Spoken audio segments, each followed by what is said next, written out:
même, je veux dire, plusieurs instances au niveau de la banque. De là-bas, d'avoir déjà donné notre avis là-dessus. C'est un plaisir pour la banque, d'avoir eu l'opportunité qui a été offerte par le gouvernement pour prendre part à cette aventure, qui est une aventure, je veux dire, elle est humaine, parce qu'il fallait régler un problème humain qui se posait dans la zone, donner des opportunités économiques aux populations. Et donc c'était un plaisir.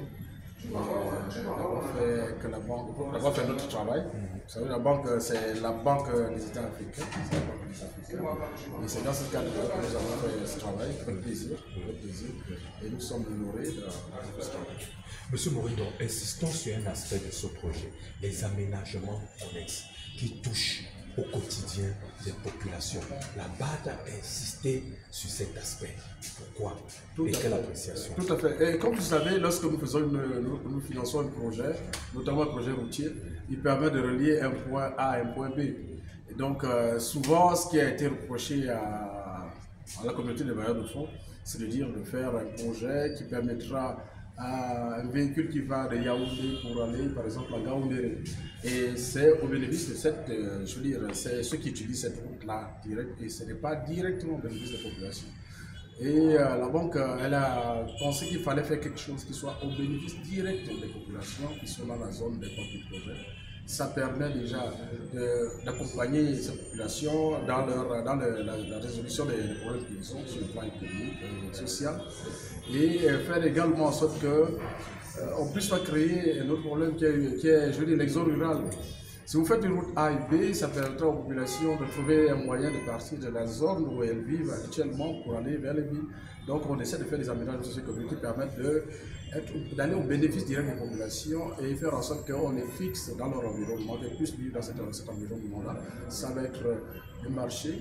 Au lieu de venir vendre à Yaoundé, je prends les populations qui sont par exemple dans la zone de Yoko, entre Yoko et Ntu, elles vont vendre localement.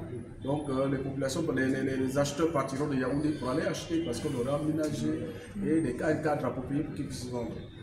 Il en est de même des centres de santé, quand on rentre dans des centres de santé, par exemple, réhabiliter les centres de santé, c'est faire en sorte que les populations puissent se faire soigner localement sans se déplacer, aller en Tui, venir à Yaoundé pour se soigner et créer plus tard l'exode rural. En est de même pour ce qui est des écoles.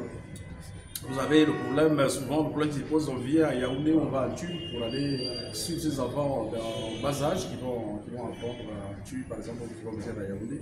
Réhabiliter une école permet de fixer ses enfants, ses parents et ses enfants localement et qu'elles subissent souffrance localement.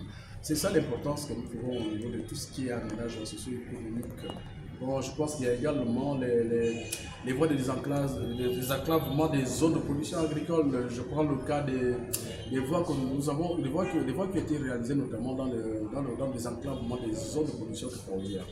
Que nous appelons généralement les pistes cacaoyères qui ont été réalisées. Ça a permis d'aller dans les zones de production agricole pour qu'on puisse évacuer, on va évacuer la production agricole et l'amener dans les zones comme Yaoundé où les populations peuvent avoir une plus-value plus importante. Donc c'est en fait ça l'importance de ces aménagements socio-économiques, et c'est pour la raison pour laquelle la banque a insisté à plusieurs reprises pour dire qu'il faudrait. Et nous sommes ravis que ce message ait été compris, parce qu'aujourd'hui, en termes de réalisation, c'est vraiment immense ce qui a été fait dans le cadre de cette réalisation. Merci.